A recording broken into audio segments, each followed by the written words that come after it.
Today's daf is Pei Bet, which is 82. We're going to start on Pei Aleph Amud Bet, 14 lines from the bottom with the two dots. Amar Rav Yehuda, Amar Shemuel, Halakha Rabbi Yehuda. This was speaking about under what circumstances, in order to make an eruv, do you require the da'at? Do you require the intent or the acquiescence of the person? And so, what Rabbi Yehuda said in the Mishnah which starts on the previous amud, actually it ends on the top of this amud, was that a person can only make an eruv midato, and Rabbi Yehuda came along and said that's only eruvei tchumin, but eruvei chatzerot you have nothing to lose. What do you have to lose that you can carry in your courtyard? There's no liability involved in that, so therefore you can create an eruvei chatzerot for someone with or without their consent. However, eruvei tchumin, obviously you can't decide that somebody's going to be restricted in their travel on Shabbat, because as much as eruvei tchumin confers a benefit, which is that it extends your walking in one direction, it also, to a commensurate degree, decreases your freedom of motion in the other direction. So it's something you have to agree with. So Rabbi Yehuda said that Shmuel said that halakha Rabbi Yehuda, the halakha follows Rabbi Yehuda, that you can make an eruvei chatzerot for someone without asking their permission. Not only that, but everything that Rabbi Yehuda says when it comes to eruvin, we always follow him. The halakha always follows Rabbi Yehuda. The Gemara asks, if that's the case, Amar le Rav Hana Bagdita'a le Rav Yehuda. Rav Hana from Baghdad said to Rav Yehuda, Amar Shemuel afilu b'mavoy shenitlu korotav ole hayav. Is this true even regarding the halakha of a mavoy? We have a mavoy that has either a korah or a lechi on the end. Either it has a vertical lechi that allows the people to carry in it, or it has a horizontal one going over the top. Did we say even in that case, Rabbi Yehuda has a very lenient view that if the lechayayim or the korah disappear on Shabbat, they fall off, they're gone, that you could still use the mavoy even without the special tikkun, even without the special correction that the rabbis legislated, because since it was there at the beginning of Shabbat, it permits the mavoy for the entire Shabbat. Do we follow that as well? He answered him, no. Amar le be'eruvin amarti lecha v'lo b'mechitzot. I said with eruvin, that's not a law of eruvin, that's a law of mechitzot. That has to do with whether the area is enclosed or not. Eruvin means once you have an enclosed area, what are the parameters of being able to carry in that area? But the issue of lechi v'korah really is about the enclosure itself. And in the enclosure itself, we may or may not agree with Rabbi Yehuda's particular halachic opinions. And so therefore, we can't conclude necessarily that we are going to agree with Rabbi Yehuda on that case. Amar le Rav Achabre de Raval Rav Ashi. Rav Achabre, the son of Rava, said to Rav Ashi, "Halacha miklal de pligei." According to you, you say halacha ka Rabbi Yehuda. You said that with the halacha follows Rabbi Yehuda in the Mishnah. That implies that what? There's a disagreement. Now, if you read the Mishnah, it says, In ma'arvin la'adam ella midato, that you cannot make an eruv for somebody unless it's with their consent. And then the Mishnah said, Amar Rabbi Yehuda b'med dvarim amurim be'eruvei tchumin. Right? Then Rabbi Yehuda comes along and says, when is that stated? With regard to eruvei tchumin. But now with regard to eruvei chatzerot, you don't need his assent or his consent for eruvei chatzerot. Right? That's what he said. So is he qualifying the statement of the Mishnah, or is he disagreeing with it? Now you're telling me the halacha follows Rabbi Yehuda. That implies that there's a machloket in the Mishnah, that the first opinion that said that you cannot make an eruv without somebody's consent means you can't make any eruv without somebody's consent. And then Rabbi Yehuda is coming along and saying, no, that's only true about techumin, not about chatzerot. So there's a disagreement. But Rabbi Yoshua ben Levi said, "Kol makom shamar Rabbi Yehuda imatayu b'mem b'mishnatenu eno ela lefarish divrei chachamim v'lo peligei." Right? So the thing is that according to Rabbi Yoshua ben Levi, whenever Rabbi Yehuda comes and says in a Mishnah, Matai, when is this true? Or Bameh, under what circumstances is this true in the Mishnah? It never means a disagreement. It always means that he's explaining the words of the Tanna Kama. So there's actually not a disagreement. When it says, "In me'arvin lo la'adam ela midato," that you can only make an eruv with someone's consent, Rabbi Yehuda is explaining that means eruvei tchumin, not chatzerot. He's not disagreeing. He's explaining. But velo polige, is it really true that they don't disagree? But we learned in the Mishnah tosfu alehen mosif umizakeh v'tzarich laodia. It says in the Mishnah itself that if people are added into the chatzer, you need to add food for them to the eruvei chatzerot umodia, and you have to inform. In other words, v'tzarich laodia, you have to inform. In other words, it has to be with their consent. So that shows you that the Tanakh Kama holds that everybody has to be on board with the eruvei chatzerot and has to agree to it, because it says v'tzarich laodia. You can't just against the will of these residents decide that you're going to include them in the eruvei chatzerot. So the Gemara says, Hatam b'chatzer sheben shnei mavoot. That's talking about where there are two mavoot. In other words, it's a courtyard that shares a mavoy with one set of other chatzerot on its right side, and it shares a mavoy with another set of chatzerot on its left side. And the question is, which one should we join? So you cannot unilaterally decide which mavoy to join. You have to get everybody's consent on which mavoy to join, because you don't know which mavoy your neighbors want to use on Shabbat. And therefore it's not within your jurisdiction to decide that without their agreement. Correct? However, when it comes to, if there's only one choice, there's one chatzer, there's one mavoy, there you don't need it. You don't need people's agreement, because what do they have to lose? Not being able to carry is a liability no matter what. Being able to carry is a benefit. Amar Rav Shizvi, Amar Rav Chisda, but Rav Shizvi said that Rav Chisda said, Zot omeret chalukin alav chavirav al Rabbi Yehuda. Didn't Rav Shizvi say that Rav Chisda said that that this shows you that Rabbi Yehuda's friends disagreed with him? In other words, that Rabbi Yehuda was the lone ranger over here. Everybody else said that you did need consent, and only Rabbi Yehuda stood alone in his opinion, implying that even though he sounds like he's explaining the words of the Chachamim, really it was a disagreement. The Gemara says, so Ela, Gavra, as we turn to Pei Bet, Amud Aleph, Gavra Karamit. You are pitting one Amorah against another. Mar Zavar Piligei, Mar Zavar Lo Piligei. The bottom line is that according to Shemuel, okay, he holds that there's a disagreement. In other words, he's saying Halacha ka Rabbi Yehuda, because he's assuming, like Rav Chisda assumed, that Rabbi Yehuda is in fact disagreeing with the Tanakh Kama. And according to the Tanakh Kama, you need the permission, the consent of everybody in the Chatzer in order to make an eruvei chatzerot, and you need the permission of everybody in the Mavoy to make a shitufei mavoot. That is according to Shemuel. And Rabbi Yoshua ben Levi has a different opinion. He has a different approach. He says that I interpret Rabbi Yehuda as not disagreeing with the Chachamim, but explaining the Chachamim, and therefore there's no machloket. But the fact that they disagree about whether there's a disagreement, you can't force one into the other. Gufa, we go back to what we said before. Amar Rabbi Yoshua ben Levi, Rabbi Yoshua ben Levi said, Kol makom she'amar Rabbi Yehuda imatay u'bameh b'mishnatenu eno ela lefaresh divrei chachamim. Wherever Rabbi Yehuda says, when is this true, or under what circumstances is this true, he's not disagreeing with the previous opinion. He's explaining the previous opinion. For Rabbi Yochanan amar imatay lefaresh u'bameh lachalok. Rabbi Yochanan says, you're right about ematai. Ematai means when was this stated? And when he says when was this stated, he's qualifying, he's explaining. However, when he says bameh, when he says under what circumstances was this stated, there he's actually disagreeing. Okay, so they're disagreeing about how to interpret Rabbi Yehuda's disagreements. It's a meta disagreement. Okay, so now, but ve'ematai lefareshu, is it really true that whenever it says, so now both Rabbi Yoshua ben Levi and Rabbi Yochanan seem to agree that when he says ematai, he's agreeing with the Chachamim and explaining them. When it says bameh, that's where, according to Rabbi Yochanan, he's disagreeing. And as we saw in our own Mishnah, according to Rav Chisda, he's also disagreeing there. Okay, but ematai, everybody agrees, apparently, means that Rabbi Yehuda is explaining the words of the Chachamim. But bameh, it's a disagreement. Bameh v'dai for. No, because it's not. They're not talking about opinions. Here, that's in what way? Ematai, there's no disagreement. Right. He explains. Right. But if we'll say Bamed Devarim Amurim, when was this said by the Chachamim? Oh, only in this case. So is Rabbi Yehuda saying that the Chachamim are really only said it in that case, or is Rabbi Yehuda saying his own opinion? They said 100% of the time, and Rabbi Yehuda says, no, that was only said 50% of the time. So is he disagreeing, or is he saying that the Chachamim weren't clear and he needs to explain it? That's all. So now, but we learned in the Mishnah,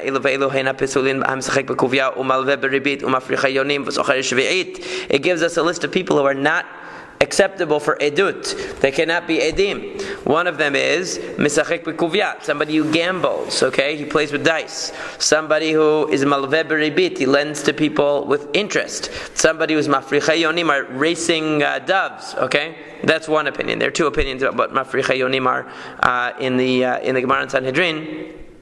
But here we're assuming it means racing the pigeons, okay?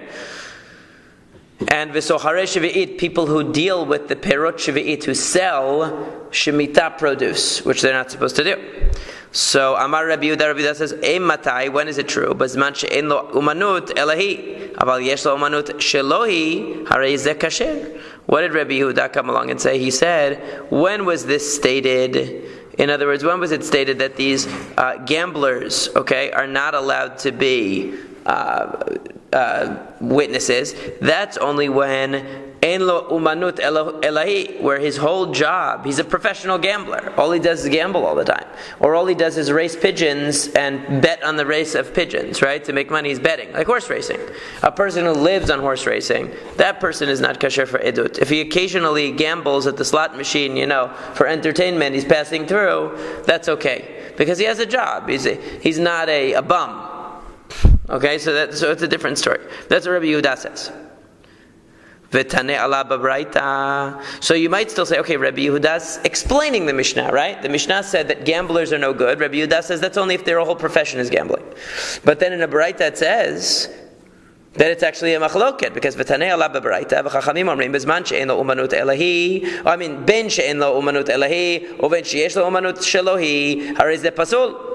The Chachamim explicitly say whether this is, in fact, his only job or he has another job, gambling is posel. Gambling will make the person not kasher for edut. Rabbi Yehuda says that only if it's his profession, right? So what do you see? In the Mishnah, Rabbi Yehuda said, matai, when is it stated that gambling is no good? And you just told me that when he says matai, when he says when is it stated, that means he's explaining the Chachamim. There's no machloket.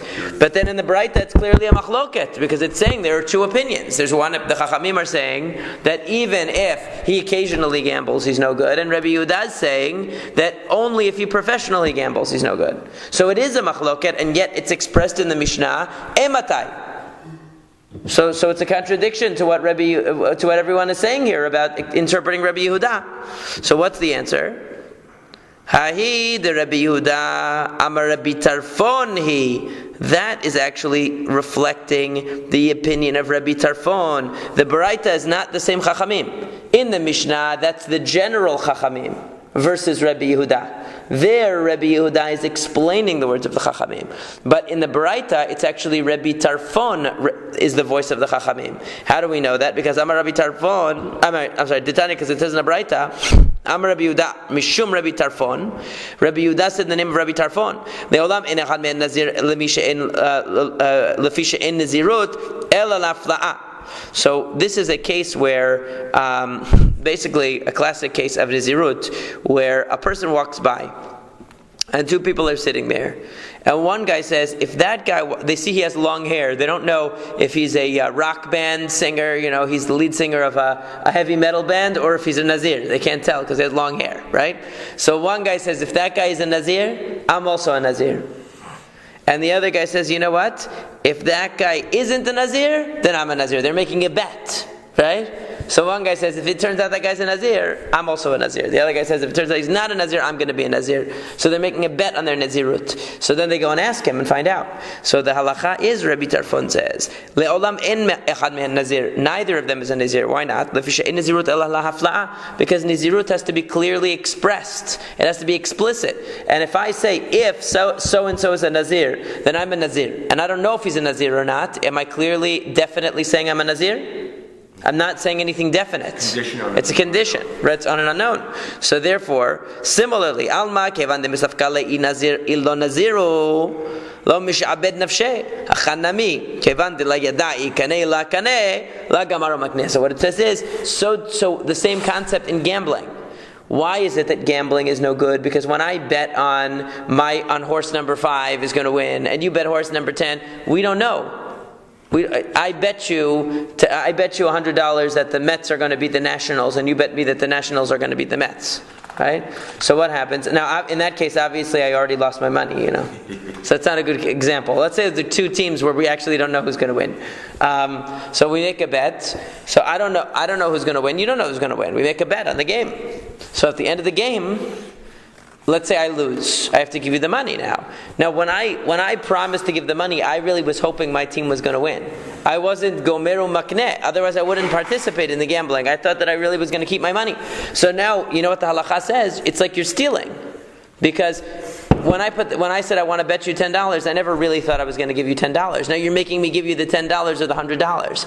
So Rabbi Tarfon says when the person makes a bet, or let's say you're doing horse racing, when the person makes a bet, they don't really think that they're going to lose. So therefore, it's not a complete gamar bilibo. He didn't really completely decide to give the money. So therefore, that's why gambling is considered like stealing. And somebody who gambles even occasionally is going to be considered like a gazlan, because when he takes money from the other person, he's forcing the person to give money that they didn't really want to give. That's what Rabbi Tarfon says. So the Chachamim in the Baraita that where Rabbi Yehuda and the Chachamim are disagreeing, that's actually Rabbi Tarfon, because Rabbi Tarfon is the one who says that when somebody makes a deal, but it's contingent on something outside, it's not a complete deal. It's not a complete deal. They didn't do it with a whole heart. Rabbi Yehuda himself, though, says that's not true. Rabbi Yehuda himself says that gambling is not really considered stealing. It's just that if a person's a professional gambler and they don't contribute anything to society, they're not a trustworthy person. Okay, we don't trust such a person in Edut. Casinos are mostly different because, first of all, when you do casino, you put let's say you put the money. What? Yeah, so when you put the money down, first of all, according to Rabbi Yehuda, most people who go to casinos are doing it for entertainment. That's not their job. They don't do every day they live at the casino. There's some people that's all they do.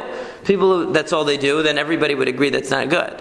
According to Rabbi Yehuda, it's only if you go once in a while to Atlantic City for one day, it's not so bad. If you do it as your permanent job, it is bad. On the other hand, according to Rabbi Tarfon, it's an issue of gzelah. So if you make a bet with somebody, that wouldn't be allowed, according to Rabbi Tarfon. Right. But there, it depends. If you put the money they say if you put the money down and you've already given the money to play the game, like in slot machines, you give the money you already lost the money before you started, right? Because you actually gave the money. So there, it's not really gezelah because you give the money first, like you buy a lottery ticket. You buy a lottery ticket, you know the dollar is gone. It's gone. It's never coming back. The dollar is never coming back. Okay? Whereas when you make a bet with somebody on horses or on the football game or something like that, you never really thought you were going to have to give $1. You thought you were going to get the money. Okay, so that's why it's a little bit different. So hadran alach halon. Right. If you don't win, you're not a gazlan, for sure. If you win, that becomes your profession.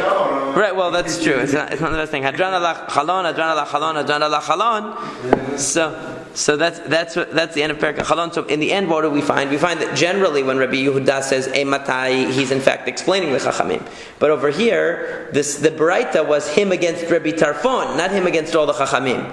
So when it was him against Rabbi Tarfon, that's where there was an argument. But the Chachamim actually hold like Rabbi Yehuda that it's only a problem to be a gambler if you're a professional gambler. But if you're a person who just does it once in a while for recreation, it's not going to make you pasul le'edut. Now we say Ketzad mishtatvin b'tchumin. How do we make a group Eruvei Techumin? So a group of people want to make an Eruvei Techumin. What do you do? So first of all, the person making the Eruvei Techumin has to transfer ownership of the barrel of wine or whatever he's using as the food to everybody who's in the city. And how does he do that? It doesn't explain in the Mishnah, but it involves having a third party who's going to receive it on everyone's behalf. As we learned before, you have to be mizakeh. You have to transfer the ownership, which means you have to have a third party receive it on behalf of everyone. And then he says, Lechol mi she'elech lebet ha'avel o lebet ha'mishteh. And then he has to say, this is an eruv for anybody who wants to go tomorrow to the Bet HaAvel, who wants to go to the house of the Avel, or to the Bet HaMishteh. Okay, or it could be lebeta evel. It's the same thing. Okay, the house of mourning or the house of the mourner. Okay, sometimes it's bet ha'avel, which would be the house of the mourner, or beta evel, like it says in Kohelet, the beta evel. But it doesn't matter. So the point is that they're either going to for shiva to somebody's house, somebody's sitting shiva in their house. We want to go be menachem the avelim, or the person is it's a sheva brachot or something like that, and we want to go to celebrate on Shabbat. So anybody who wants to come is allowed to. And anybody who says in their heart before Shabbat starts, I want to accept that eruv and I want to go, they're included. Anyone who doesn't, it's no good. Because as soon as it gets dark, you can't decide anymore. Your tuchum has to be decided before Shabbat starts. So what does that mean? So basically, let's say the place where the Chatan and Kala are is 3,000 damot away. So now, if you want to be part of that Eruv, or 4,000 damot away, so they put an Eruv Tchumin to allow us to go all the way out there. If you wanted to be part of it, you had to have in mind before Shabbat started that you were going to go. And if you had in mind, then that means now, even if you decide not to go, you're still bound by that Tchum. You can't go in the other direction. The Gemara says, Amar Rav Yosef says, in Ma'arvin el Dvar Mitzvah. We can only make Eruvei Tchumin for a Dvar Mitzvah, which is exactly what it says in the Shulchan Aruch as well. You can only make an Eruvei Tchumin for a Dvar Mitzvah. Okay? Ma'ika mashmalan tanena. Why do you have to tell me this? It's obvious from the Mishnah. It says in the Mishnah that we're making the eruv for anybody who wants to go to the house of the mourner or to the house of mishteh, to the party. So it's a simcha, either a simchat mitzvah, going for the sheva brachot, the sameach chatan v'kala, or it is lenachem avelim, to comfort the mourners. But certainly it's a mitzvah. So why do you have to tell me that? The answer is ma'odetema or chadamilta kataneh kamashmalan. The reason, because you might have read the Mishnah and said, okay, why does he mention anybody who wants to go to the house of the Avel or the house of the Chatan and Kala? Not because you can only do it for a mitzvah, but because that's just a common case. In what other case is an entire community going to go for an Eruvei Tchumin when there's a mitzvah to do? But that's just the example. So Rav Yosef has to come and tell you it's not just an example. Actually, you can only make Eruvei Tchumin if there's a good reason for it.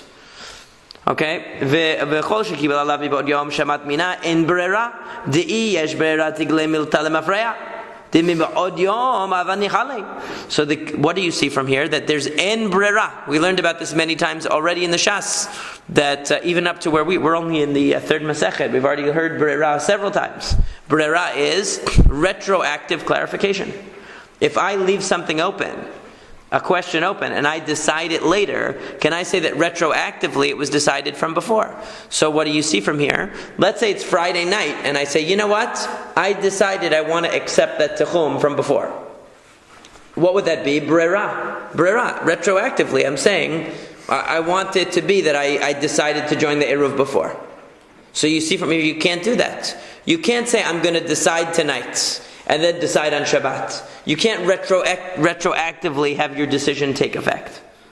Okay? So the Gemara says no. That Amar Rav Ashi, hodi'uhu v'lo hodi'uhu katane. Really, in general, we have a principle that in Isurim deoraita, when it comes to something that's deoraita, we say in brera. You can't make something contingent on a later development and then retroactively establish it. You can't do that. But when it comes to issues that are derabanan, we allow brera. We allow you to retroactively clarify something. And techumin, eruvei techumin is derabanan. So really, we should be allowed to do brera. So Rav Ashi says, when is there no brera b'techumin? When hodi'uhu v'lo hodi'uhu. When you didn't even hear about the eruvei techumin on Friday.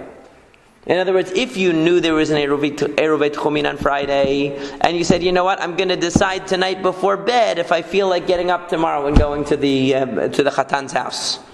I'm going to decide tomorrow. That's okay. But if you didn't even know about it, right? You didn't even know about it on Friday, and on Friday night you're at Shabbat dinner, and somebody says, by the way, did you know there's an Eruvei Tchumin? Now you're not retroactively clarifying something. You're starting now, on Shabbat for the first time. You just heard about it. That's no good. So when you heard about it on Friday and you didn't make your decision till Friday night, that's brera, and you're allowed to do that. But when you didn't even hear about it until Friday night, so there was not even a question on Friday, there, it's no good. Now the Gemara says, Gemara says, Amar Ravasi says, Katan ben shesh yotze be'eruv imo. That if you have a child who's in their 6th year of life, ben shesh, we say he goes with the eruv of his mother. Okay, he goes with the eruv of his mother. So if his mother made an eruv in a particular direction, that's the direction where the child up to 6 years old is allowed to go. There is an objection to this. That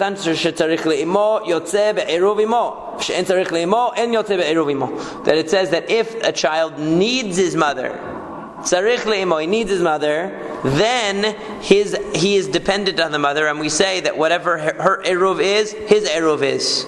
But if he's not dependent on the mother, then he could have his own independent eruv to go somewhere else. And the question is,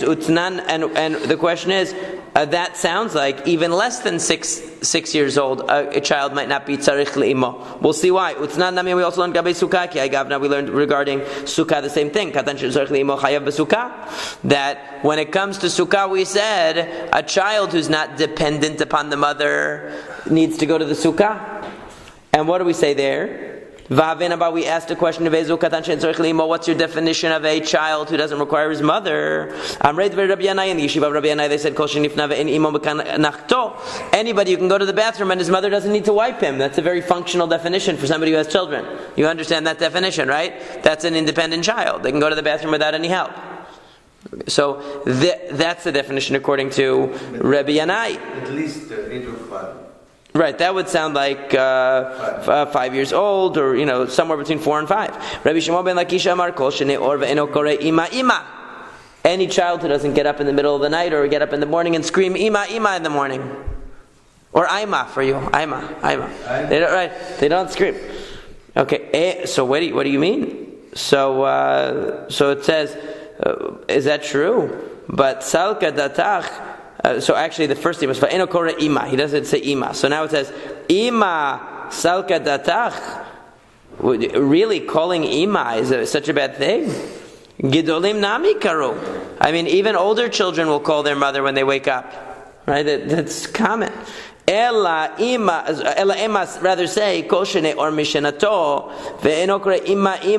In other words, he has to say Ima twice. He keeps calling Ima until his mother comes. In other words, he won't be consoled until his mother comes. So a child who's, let's say, 7 years old will call their Ima, and if she doesn't come, they get up. Right? A 3-year-old might continually scream Ima forever until the mother comes. It will have a tantrum. That's tzarich le'imo for sure. But what do you see? Vikama, and what's the definition? Kibar arba, kibar chamesh. We're talking about someone either in their 4th or 5th year of life is a child who will be, who's still, who's no longer tzarich le'imo. So Rashi says that kol chad lefum chorfeh. That we say that each one is according to his own maturity.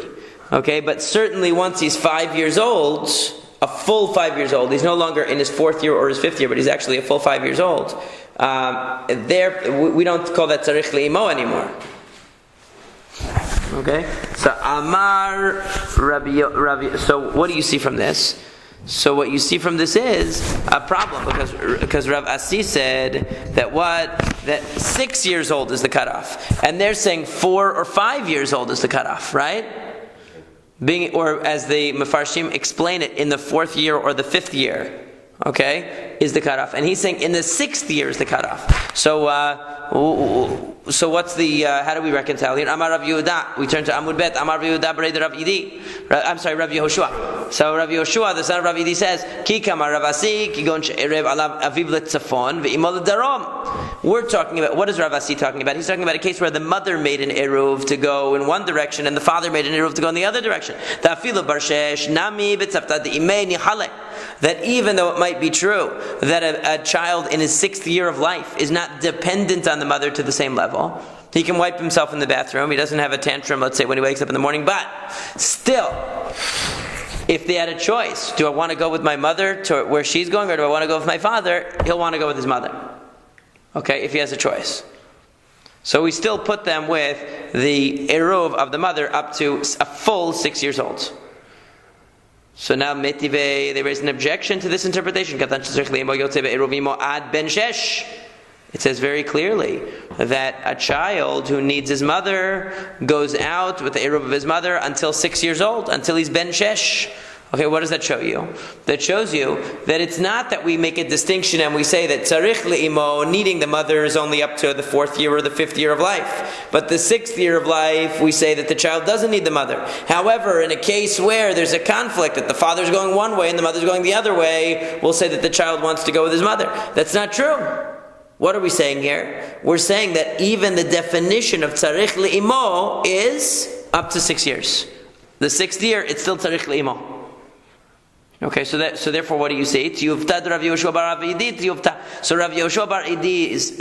Rav Idi's interpretation is refuted. We don't say that up to the 6th year that there's a distinction of in the 4th year or the 5th year of life, the child has one status of tzarich le'imo, and then when he reaches the 6th year of life, his status changes. We don't say that. We actually say that up to the 6th year of life, he still has the status of tzarich le'imo. So that being the case, then we actually do have a genuine contradiction here. So lema tehevet yuv de Rav Asi. So then it seems like we have a problem with Rav Asi then, because Rav Asi said ad ben shesh, that it's until the 6th year of life. Okay, but implying that once he passes 5 years old and he's in the 6th year, he's not tzarich le'imo. Okay, whereas this seems to imply, so Rashi explains on the side here, okay,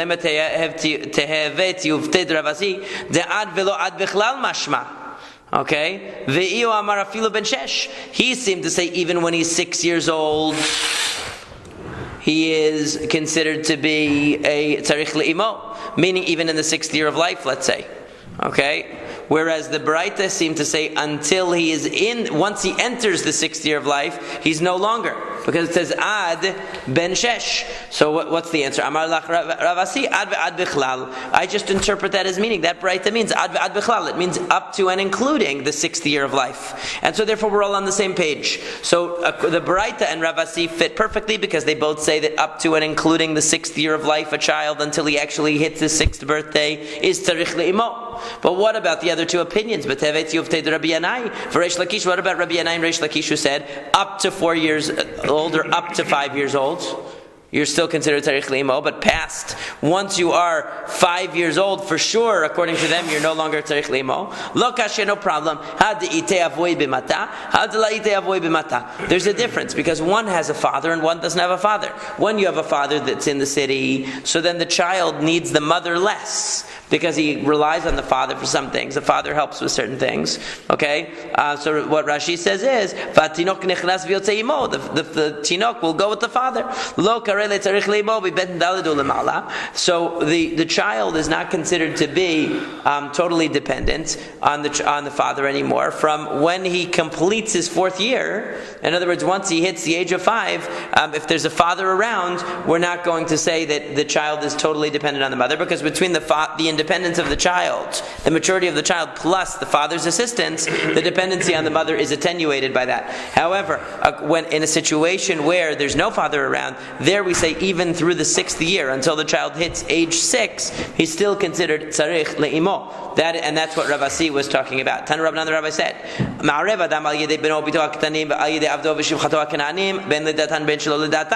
this means that a person can make an eruvei tuchumin that is going to restrict his children who are minor children, or his servants who are Kena'anim, who are not born Jewish. So therefore they are considered to be under his eruvei tuchumin, okay, with or without their consent.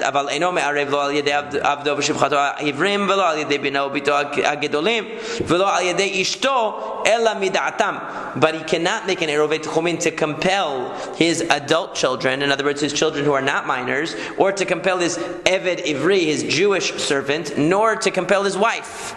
Okay? He can't compel them. He can't make an eruvei tuchumin and say, guess what, guys? I unilaterally decided we're all going west this Shabbat. And they say, no, we don't want to go west. We want to go east. They don't, or we want to have equal distance in both sides. We don't want to give up our east travel, and we don't want to be with your eruvei tuchumin. So he can't force them. So the ones who are under his auspices, the Eved Kena'ani, okay, or the children, who are under bar mitzvah or bat mitzvah, so he can force. So Tani Idach, we learned in another bright lo yarev adam al yidei beno bito agdolim ve'al yidei abdo v'shevchoto ha'ivrim ve'al yidei ishto ela midatan ava ma'arev al yidei abdo v'shevchoto ha'kananim ve'al yidei beno bito ha'kananim ben datan beit shel datan mipnei shiyadan kiyado. So we said again, the Braita repeats basically the same idea, that a person cannot make an eruv forcing his adult children or his Jewish servants to follow his tichum, or his wife. He needs their permission. Okay, but what he can do is force his non-Jewish servants or his children who are, because remember the non-Jewish servants usually have the same status as part of the household as the minor children. So the minor children can be compelled by the father to go in a certain direction. She yadan kiyado, because in terms of property and other things, yadan kiyado, they're equal. In other words, his hand is like their hand, meaning they don't have independence, they don't have autonomy. Not that they're equal, they don't have autonomy, they're dependent. Okay, v'kulan she'erevu ve'erev alehem rabban v'kulan she'erevu ve'erev alehen rabban yotzin b'shel rabban. And even if, let's say, the 10-year-old child made an eruv in a different direction than the father, or the Eved Kinaani, because he's also obligated in mitzvot, the Eved Kinaani. He makes an eruv to the north and the master made to the south. He has to go by the master. The younger children, they have to go by the father. Chutz min ha'isha, except for the wife, they shechola limchot, because the wife can protest. We know that. You can't tell your wife what to do. Right? That's not going to work. So even back then they knew that the wife is going to tell you what are you doing, right? So isha maishina. Why is a wife different? In other words, we said that the halachic status of the wife with regard to eruv is the same as the Jewish slaves, and it's the same as the adult children. So why is it that only the wife can her protest is significant? So Amar Rabba says, Isha v'chol dedamela. It means anybody in that category, the woman included. So what it means is if you make the eruv and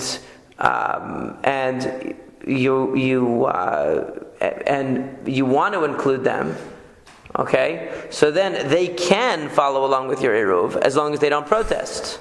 Okay, in other words, they could follow along with it. It's just that they have the right to protest and exclude themselves. The Gemara says, Amar Mar, the master said, Chutz min ha'isha mipnei shechola lemachot, ta'amad dimacheh, hasta ma nafka b'deba'ala. Now we have somewhat of a contradiction, because on one hand it says that the wife has the ability to protest, and therefore she can exclude herself from the eruv. But ha'katanev reisha, what we said in the beginning, elam midatam, that it has to be with their consent. So what is it? Is it that the wife or the adult children or the avadim who are Jewish need to give their consent, or is it just that no, by default they're part of your eruv, but if they protest, if they say no, we don't want to, then they're excluded. So which one is it? Do they have to say something or not? My love the amre in. So aren't we assuming that in the first part of the Mishnah it means that they actually had to say, we want to be with you, we want to go. The adult children or the wife or the Eved Ivri, the Jewish servant, they said, we want to participate. Lo. My elamidatam the ishtiku. All it means is that they're quiet. In other words, by default, the Eved Ivri or the wife or the adult children are included in the eruv by default. Excluding where they said no, we don't want to be involved. If they say no, we don't want to be, you can't compel them. Unlike the minor children and the non-Jewish avadim who are compelled to follow the master. Ha v'chulan she'erevu ve'erev alehen rabban yotzin b'shel rabban ustamau v'katani chutz min ha'isha. But what about the case at the end? The case at the end says that if the father or the master made an eruv, and the other people are yotzin b'shel rabban, they can follow along with the master as long as they didn't protest, right? Except for the woman, because she can protest, right? So what does that imply? That if they didn't say anything, they're on board with the eruv chumin of the father. That's the implication, right? And yet it says, in other words, if they said no, it implies they can't say no, because it says that only the woman and her and those in her category can say no. So the answer is so Chuzman Aisha Dilan Afke. So Amar Rava says, Kevan she'eravu en lecha michui gadol mizeh. What he says is that if somebody makes an eruv in a different direction, in other words, when she doesn't say anything, okay, really the way that it works is not saying anything means participation.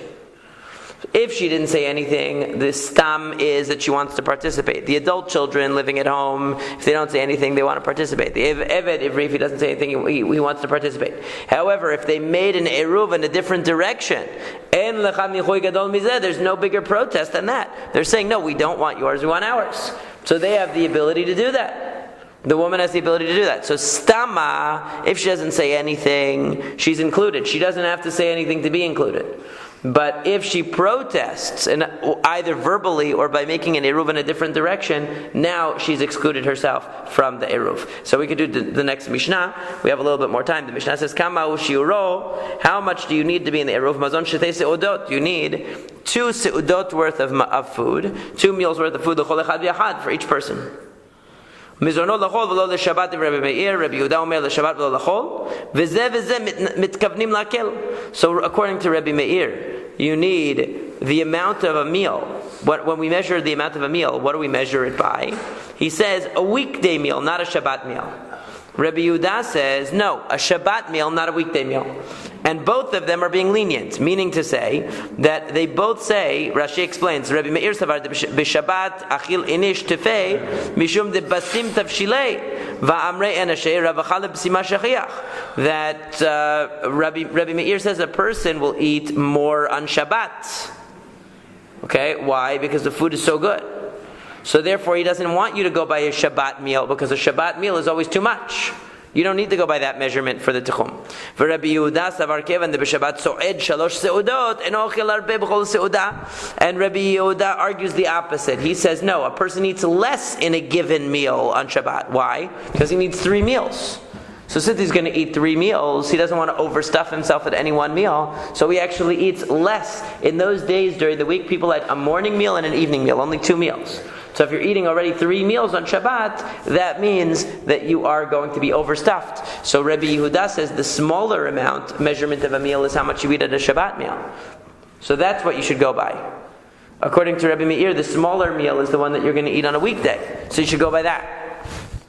But they're both trying to say the smallest amount. Rabbi Yochanan ben Baroka omer mikikar bepundion midalit in basela. Rabbi Yochanan ben Baroka says that a meal is defined as a kikar bepundion, that you could purchase a loaf bepundion with a coin that's called a pundion at a time when 4 se'ina flour is bought but with a selah. In other words, he's giving you a value.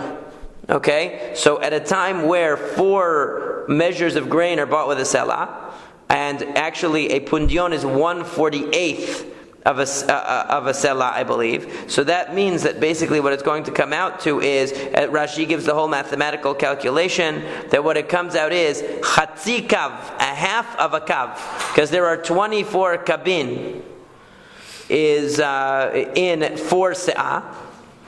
And you are talking about 1/48 of that, because a pundion is 1/48 of a selah. So therefore, what are we talking about here? We're talking about basically the calculation comes out to be a half a kav for a pundion.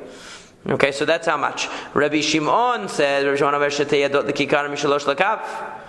and according to Rabbi Shimon, he has a little bit less. He says that in a kav, you can actually extract 9 meals. And all you need from it is an amount that comes out, Rashi explains, that there are 9 meals in a kav of flour. That if you had a loaf, 3 of which would make a kav. In other words, each one of these loaves is a third of a kav. Nimtzet kikar shlema shlishit kav, ubet yadotea havushetei seudot, and 2/3 of that itself would be 2 seudot. Okay, so one su'udah is going to be 1/3 of 1/3 of a kav, or 1/9 of a kav is going to be one meal. Whereas according to Rabbi Yochanan ben Baroka, a half of a kav. So there's a big difference between 1/9 of a kav and 1/2 of a kav. So okay, so chetzia lebayit haminuga v'chatzi chetzia lifsol hatagvia. Half of that amount is the amount in a bayit haminuga. That if you have a house that has tzara'at, we know a person who goes into the house that has tzara'at will get tzara'at as well. If he spends enough time in the house, that it would take to eat a certain amount of food, which we call to eat a chatzi pras, half of a pras. So half of a pras here means half of one of these loaves, what's defined here as one meal, eating half of that one meal is what would define you as having eaten in the house. And half of a half, lifsol tagviyah. If you eat food that's tameh, midirabanan, the rabbis decreed that eating tameh food will make the person tameh.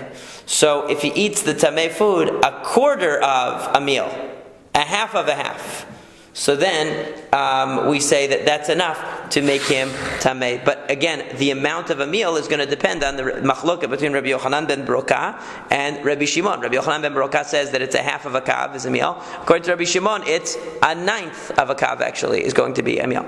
V'chama mazon shtei seudot. The Gemara asks, what is the amount of 2 meals? Give us something contemporary that we can measure it by. Amar Rabbi Yehuda Amar Rav Tartei Rifta Ikariyata.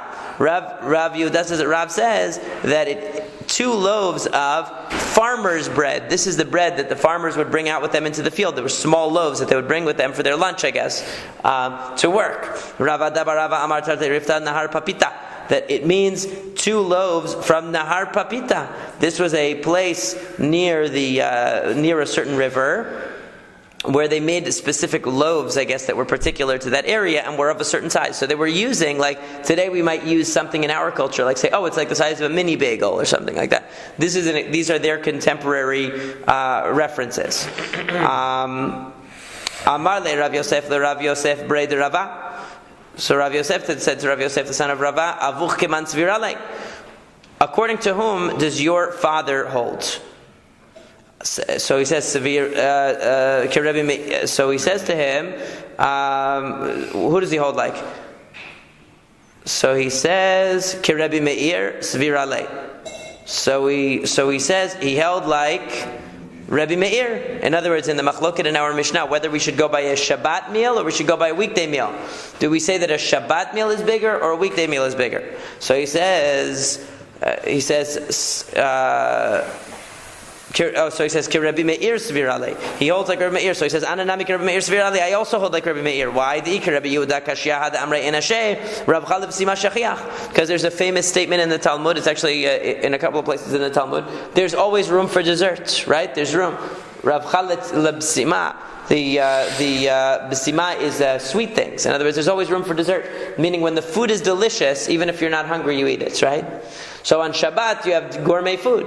So you're going to eat more. So therefore, even though you have 3 meals on Shabbat, the meals are going to be bigger and more elaborate on Shabbat. So therefore, Rabbi Meir is right that weekday meals are the smaller meals, not the Shabbat meals. He said, and the reason why we don't hold like the opinion of Rabbi Yehuda in the Mishnah is because Rabbi Yehuda is saying that the meals of Shabbat are smaller. That's very difficult to say. How could you say that when we know a principle that delicious food, people eat more? And therefore, we hold like Rabbi Meir that a weekday meal is smaller than a Shabbat meal, and in measuring the minimum amount that's considered a meal, we go by a weekday meal measurement.